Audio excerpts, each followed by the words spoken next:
여러분 안녕하십니까, 강신엽 변호사입니다. 이재명 정권 아래 한국은 이제 극자와 공산주의자들의 손아귀에 넘어갔다. 그래서 애국을 말하는 사람은 누구든 극우라는 딱지를 붙인다. 이 글은 고든창 박사의 글입니다.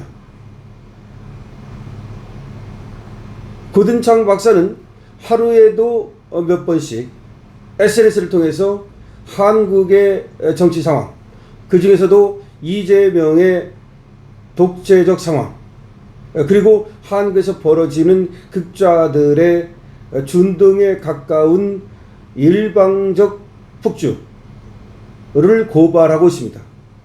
고든창의 이 글은 하나의 고발 뉴스라고 생각하면 됩니다. 고든창은 지금 가장 대한민국에 대해서 관심이 많고, 그리고 그 누구보다도 가장 열심히 한국의 상황을 전하는 메신저입니다.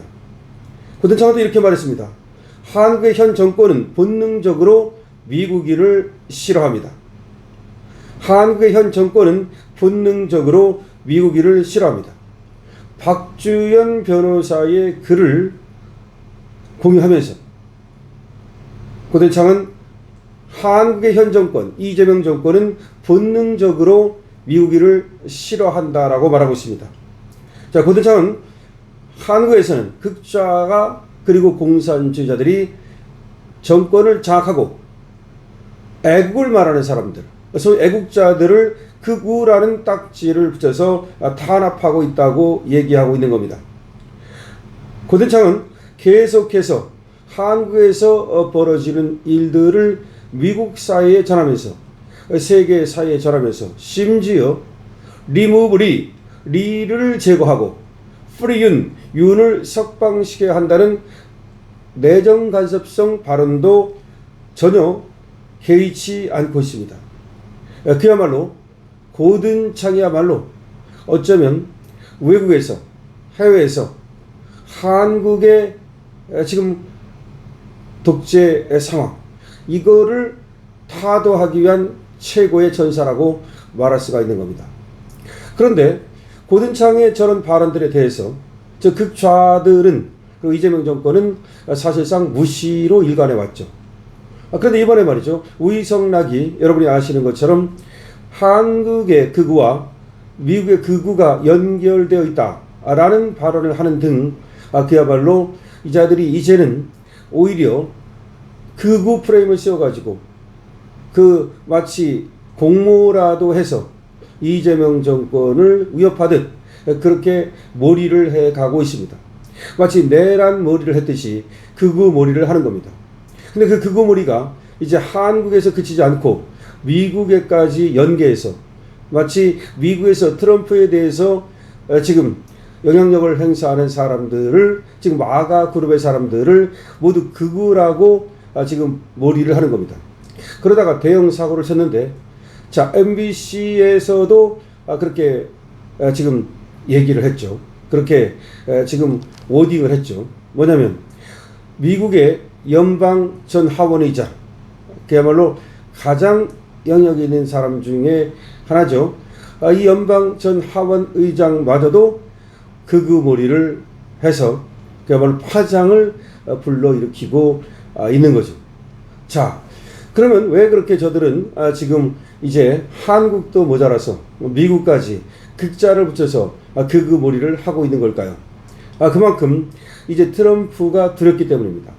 트럼프는 이제 이재명에 대한 면접이 끝났습니다.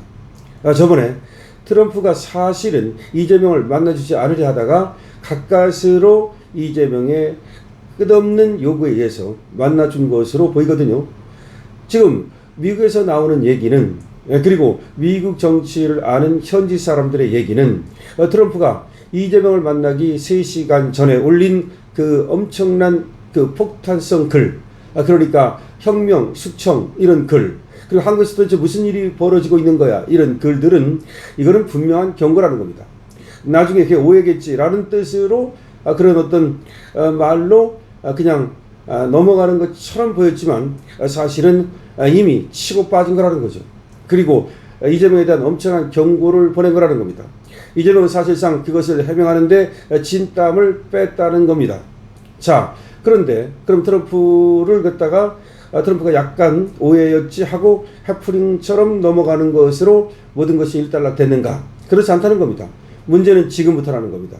트럼프가 이재명을 어떻게 압박하고 이재명을 어떻게 그야말로 궁지로 몰아넣어서 미국에서 원하는 모든 것을 쟁취할까? 이것이 지금부터의 그야말로 앞으로 바라봐야 될 관점이라는 거죠. 지금 관세 협상은 이미 아직도 끝나지 않았습니다. 그러는 사이에 자동차 관세는 25%를 물면서 아주 자동차 수출이 급감하고 있습니다. 자동차 부품 수출도 급감하고 있습니다. 철강 수출 급감하고 있습니다. 반도체도 만약에 이 협상이 제대로 안 되면 조금 있으면 제국되고 뭐고 없고 최소한 15% 아니면 25%의 지금 관세가 붙을 것으로 보이고요. 다른 품목도 다 그렇습니다. 일부 품목에 대해서는 지금 관세를 시행하고 있고 일부 품목은 유예를 했을 뿐입니다. 근데 그 유예도 말이죠. 계속되는 게 아니죠. 자, 3,500억 달러를 현금으로 박으라고 지금 트럼프가 요구하고 있습니다. 3,500 달러. 우리는 그걸 야간수를 쓰려고 그랬죠. 말은 3,500 달러를 투자한다고 그러면서도 1,500억 달러는 마스가, 다시 말하면 조선업 이걸로 이제 협력하는 것으로 하고 마스가, 그 다음에 2,000억 달러는 대출이니 보증이니 이런 식으로 좀 넘어가려고 했지만 그렇지 않습니다. 트럼프는 3,500억 달러를 구체적으로 투자하라는 겁니다. 다시 말하면 현금을 갖다 박으라는 겁니다. 난리 난 거죠. 현금을 박지 않는 한 더 이상의 지금 회담 진전은 어려운 걸로 보이고요. 우리나라에서도 지금 갔다 와서 농산물에 대해서 얘기를 안 합니다. 이재명이 갔다 와서 지금 농산물은 수입하지 않기로 했다. 그 다음에 또 소고기 원령 제한 지키기로 했다. 쌀 수입 안 한다. 이런 얘기를 한 적이 없죠. 그런 얘기를 왜 하지 않을까요? 지금 만약에 이재명의 그것이 업적이라면, 성과라면 그걸 막 떠벌리기에 바쁠 텐데 왜 얘기를 안 할까요? 사실 이재명이 갔다 와서 성과라고 얘기한 것이 하나도 없습니다. 오히려 얼마나 당황했는지, 지금 제1야당 당대표를 만나자고 지금 액을 복걸하고 있는 상황이죠. 이건 뭔가 문제가 발생했다는 겁니다. 그런데도 불구하고 MBC는 말이죠. 사고를 치고 있습니다. 이거 정말 MBC가 오히려 이재명을 도와주는 것이 아니라 지금 미국의 지금 애국 인사들, 마가 그룹의 인사들을 갖다가 극우 딱지를 붙이는 그런 어떤 아주 가장 해서는 안 될 그런 행동을 하고 있습니다. 자, 지금 극좌 언론 그룹, 극좌 그룹이 지금 미국의 유명 인사들, 그리고 유력 인사들, 그리고 거물들에게까지도 극우 딱지를 붙여가지고 마치 정신승리하는 듯한 모습을 보이고 있는데, 그것은 정신승리가 아니라 그야말로 이재명을 갖다가 호랑이 밥으로 던져주는 그런 꼴이 될 겁니다. MBC가 또 사고 친 거죠. 얘들은 사고를 잘 칩니다. 물론 MBC뿐이 아닙니다. 지금 좌파 언론들이 사고를 쳐가지고서 지금 미국의 거물들이라든지 지금 마가 그룹의 애국 인사들을 모두 극으로 몰고 있습니다. 한국의 애국 인사들도 모두 극으로 몰고 있습니다. 자, 극우 놀이에 오히려 자기들이 지금 세계적인 왕따, 트럼프한테 그야말로 완전히 왕따가 될 그런 위기에 있습니다. 자, 고든창 다시 한번 폭탄 발언을 함으로써 이재명 정권을 갖다가 그렇게 상태로 몰고 있습니다. 자, 고든창의 이런 발언이 계속되면 어떤 사람들은 그렇게 생각할지도 모릅니다. 그런 발언 계속된다고 해서 뭐가 달라지겠나? 그렇지 않습니다. 아까도 말씀드렸듯이 고든창은 지금 세계 메신저 역할을 하고 있습니다. 한국의 상황을 계속해서 반복적으로 미국에 알리고 있습니다. 이것은 트럼프의 기와 눈을 잡을 것입니다. 그리고 트럼프뿐만 아니라 미국을 움직이는 그런 정치 인사들의 눈과 귀를 잡게 될 겁니다. 그리고 이제 미국에서 서서히 변화가 일어날 겁니다. 미국의 상원이라든지 하원이라든지 내지는 미국 정부라든지 미국 조야라든지 전체에서 대한민국에서 벌어지고 있는 인권 유린 상황, 그리고 또 독재 상황, 그리고 또 친중 상황, 이런 것들이 세계적으로 알려지면서 이것이 이제 이재명 정권에 대한 압력으로 나타나게 될 겁니다. 자, 여러분들 어떻게 생각하십니까? 지금 고든창의 이런 활약에 대해서, 활동에 대해서 어떻게 생각하십니까? 여러분들의 의견을 댓글로 많이 남겨주십시오. 강신업 TV에 대한 응원은 좋아요와 구독으로 주시면 감사하겠습니다. 강신업 TV입니다.